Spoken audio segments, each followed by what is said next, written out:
नमस्कार सर्वांना, मी ज्योती. स्वागत आहे तुमचं माझ्या चॅनलमध्ये. तर मी आज परफेक्ट सांबर कसे बनवायचे हे या व्हिडिओमध्ये सांगत आहे आणि सांबर छानपैकी बनवत आहे. व्हिडिओ शेवटपर्यंत नक्की बघा आणि व्हिडिओ आवडल्यास चॅनलला सबस्क्राईब करा आणि व्हिडिओला लाईक करा. तर मी 1 वाटी तुरीची डाळ घेतलेली आहे आणि 1 वाटी मुगाची डाळ घेतलेली आहे. तर ही डाळ मी व्यवस्थित धुवून घेत आहे. अशा प्रकारे स्वच्छ धुवून घ्यायची डाळ. इथे मी डाळ स्वच्छ धुवून घेतलेली आहे. तर यात पाणी वतून मी डाळ थोडा वेळ भिजत ठेवत आहे. तर ही डाळ मी 1.5 ते 2 तास भिजत ठेवणार आहे. प्लेट झाकून घ्यायची. तर 1.5 ते 2 तासानंतर डाळ अशा प्रकारे भिजलेली आहे आपली. तर मी ते सांबरसाठी भाज्या कापून घेत आहे. सर्व भाज्या कापून घ्यायच्या. जेवढं सांबरमध्ये आपण भाज्या टाकल ना तेवढं सांबर पौष्टिक होतं शरीराला आणि आरोग्यकारक होते. तर इथं मी शेवग्याची शेंगा कापून घेत आहे. सांबरची टेस्टच हिरव्या भाज्यांनी वाढते आणि हिरव्या भाज्या सुद्धा थोड्याफार टाकू शकतो आपण. थोडीशी मेथी थोडीशी टाकायची. इथं मी टोमॅटो कापून घेत आहे. पण मी मेथी टाकणार नाही, मी फक्त फळभाज्याच टाकत आहे. आता मी बटाटा कापून घेत आहे. सर्व भाज्या कापून घ्यायच्या व्यवस्थित. भाज्या कशा पण कापून घेतल्या तर चालतात, कारण की आपण कुकरमध्ये शिजायला टाकणार आहे आणि सर्व भाज्या शिजून निघणार आहेत. त्यामुळं छोटे मोठे कसे पण काप करू शकतो आपण भाज्यांचे. तर इथं मी छानपैकी 2 बटाटे मोठे कापून घेतलेले आहेत आणि मी कांदा पण कापून घेत आहे. अशा प्रकारे उभा कांदा कापत आहे मी. तर आजचं सांबर इतकं खूप छान होणार आहे. नक्की व्हिडिओ शेवटपर्यंत पहा. रंग येण्यासाठी बीट कापून घेत आहे मी.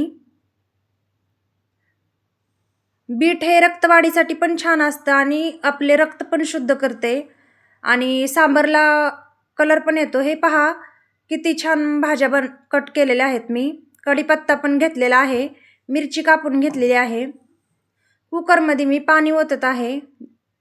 2 ग्लास पाणी घेत आहे मी आणि कुकरमध्ये आपण भिजवलेली डाळ टाकून घ्यायची. या ठिकाणी मी सर्व डाळ टाकून घेतलेली आहे आणि नंतर आपण ज्या भाज्या कट केलेल्या होत्या त्या भाज्या टाकून घ्यायच्या. इथं मी शेवग्याची शेंग टाकत आहे, कांदा टाकत आहे, बीट टाकले आणि बटाटा, टोमॅटो अशा प्रकारे सर्व भाज्या टाकून घ्यायच्या. हिरवी मिरची थोडीशीच टाकलेली आहे. मीठ टाकले आणि मस्तपैकी सांबारला 2 ते 3 शिट्ट्या करून घ्यायच्या. थोडीशी हळद टाकली. थोडेसे अर्धी पळीच तेल ओतलेलं आहे मी. सर्व हलवून घ्यायचे आणि कुकरच्या 2 ते 3 शिट्ट्या करून घ्यायच्या. तर या ठिकाणी आपल्या कुकरच्या शिट्ट्या झालेल्या आहेत. आपली डाळ छान शिजलेली आहे आणि आतली भाज्या पण व्यवस्थित शिजलेल्या आहेत. तर ह्या पळीच्या साह्यानं सगळं हलवून घ्यायचे. तुम्ही बघू शकता डाळ किती छान शिजलेली आहे. आता आपण याला फोडणी देऊ. एका कढईत मी तेल गरम केले. त्यात टाकायची मोहरी. मोहरी खास मेनू आहे सांबरमधला, त्यामुळे मोहरी थोडीशी जास्त टाकायची. नंतर मोहरी तडतडल्यानंतर मी कढीपत्ता टाकत आहे. तर आमच्या गॅलरीतला ताजा कढीपत्ता घेतलेला आहे मी. देशी कढीपत्ता आहे आणि खूप खमंग स्वाद येतो यानं सांबरला. पोहे पण छान बनतात. नंतर मी टाकत आहे कांदा. मस्तपैकी कांदा लालसर होऊ द्यायचा.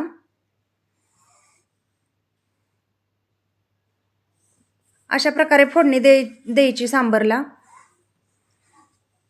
तर या ठिकाणी आपला कांदा लालसर होत आलेला आहे.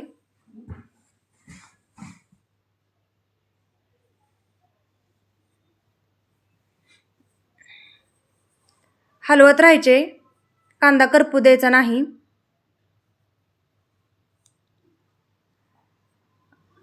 तर कांदा छान भाजत आहे आपला. नंतर मी टाकत आहे चिमूटभर हळद, म्हणजे कांदा छान भाजेल. आपला कांदा या ठिकाणी भाजलेला आहे. तर या ठिकाणी मी काश्मीरी लाल मिर्च पावडर घेतलेली आहे कलर येण्यासाठी, आणि सांबर मसाला पण टाकत आहे, आणि थोडासा घरगुती मसाला टाकत आहे.